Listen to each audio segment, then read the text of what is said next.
Kaadlaw ni Ana, mudangat kami sa kalipay sa bagong tunhay nga Jerusalem.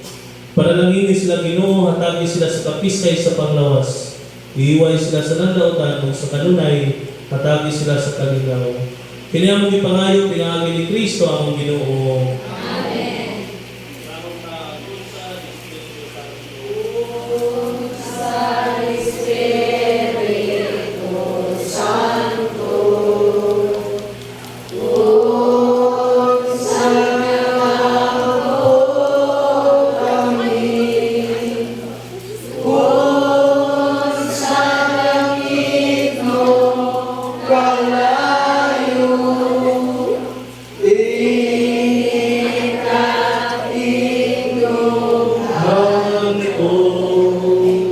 Palihog.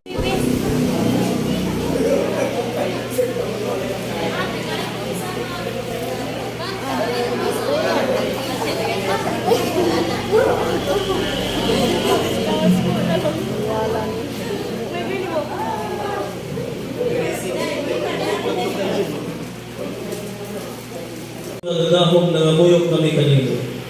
Bindisyon kining mga lukay o mga palma. Ug himuang kini nga mga balangan. Karong adlaw nagasangyaw kami nga malipayon kang Hesus nga among